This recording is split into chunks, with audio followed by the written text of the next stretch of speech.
Here's my top 10 book list for the spiritual seeker.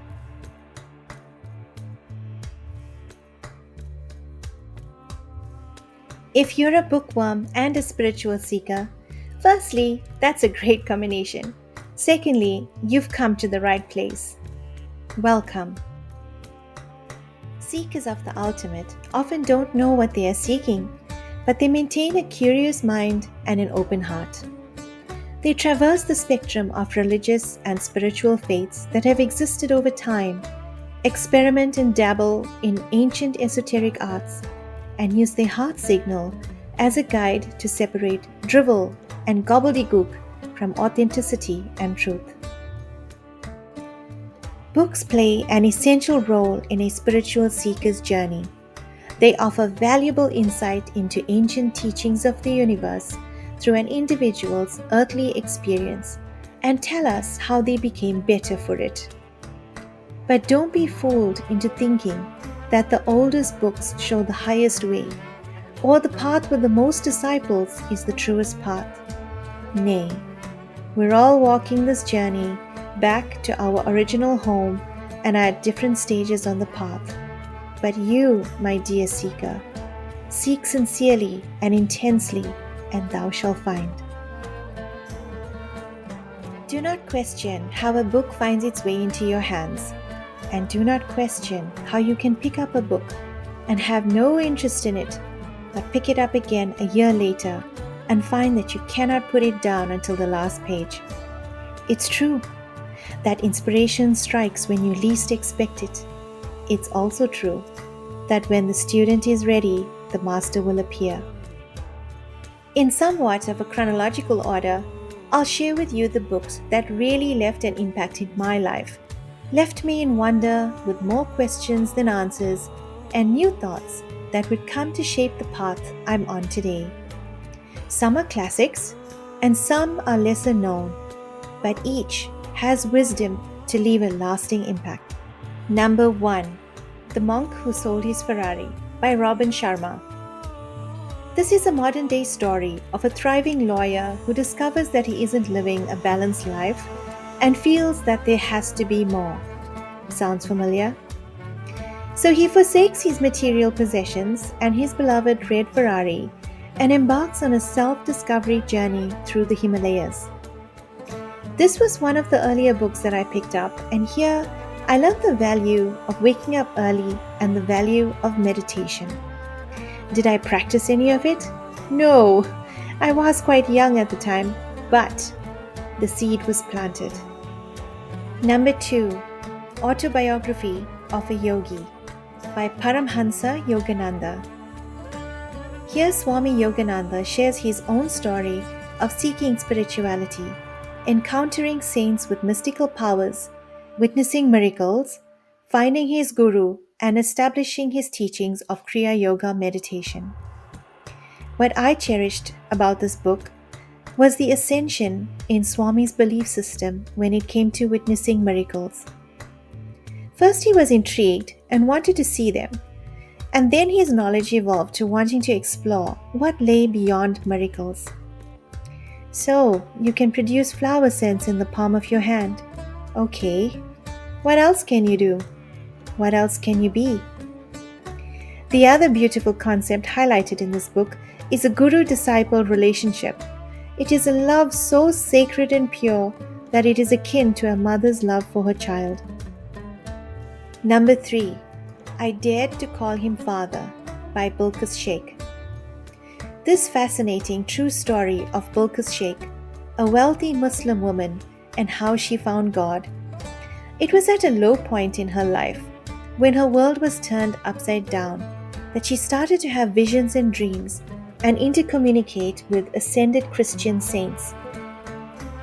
She was torn between her faith that she had known her whole life and a new faith that would see everything taken away from her and even put her life in danger. This brave woman's journey deeply inspired me. The lesson here is that a spiritual path is a courageous one. It can be lonely at times, and you may face criticism from your closest and dearest ones. people won't always understand your path and experiences, and that's okay because it is your truth. So don't doubt yourself.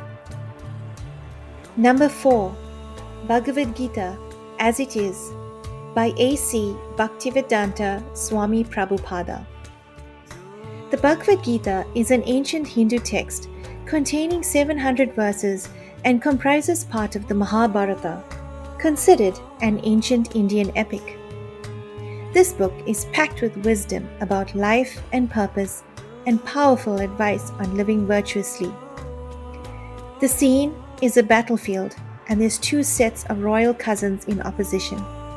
Prince Arjuna is distraught when he sees his relatives on the battlefield, and during his anguish, Arjuna's trusted charioteer, Lord Krishna, expands into his divine form and transmits wisdom to help guide Arjuna's forthcoming actions.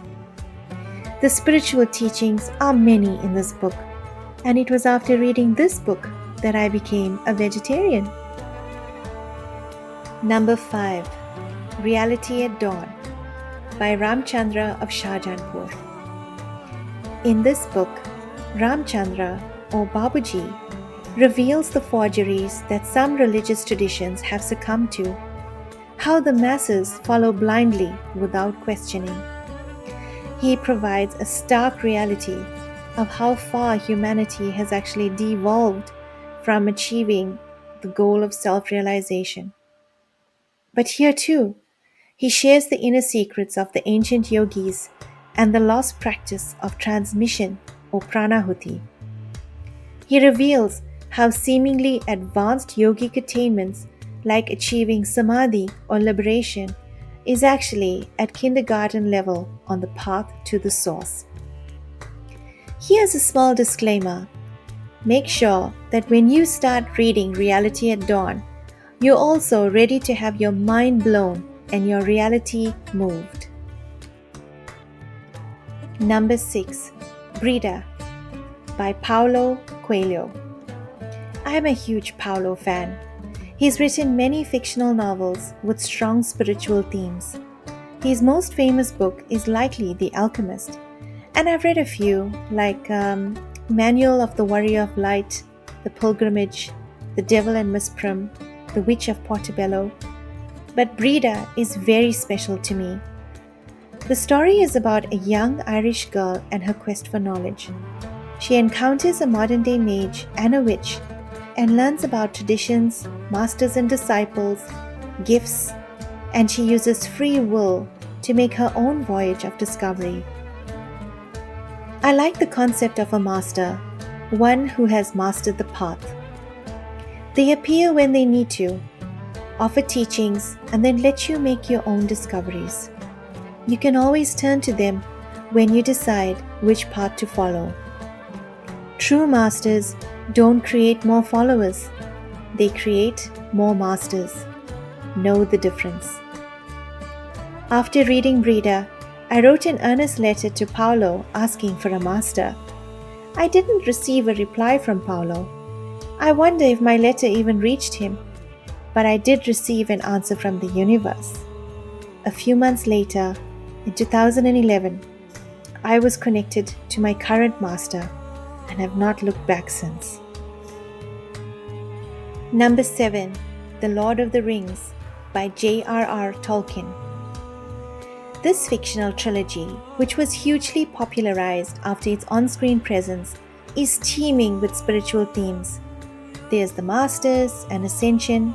Spoiler alert, Gandalf the Grey became Gandalf the White. Aragorn the Ranger fought for good and realized his destiny of becoming king. Lady Arwen chose to follow her heart, and her single action of reforging the broken sword changed history forever.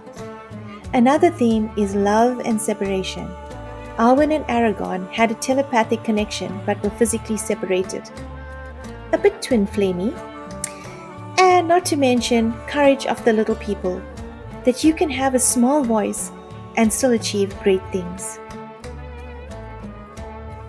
Number 8, Journey of Souls by Michael Newton.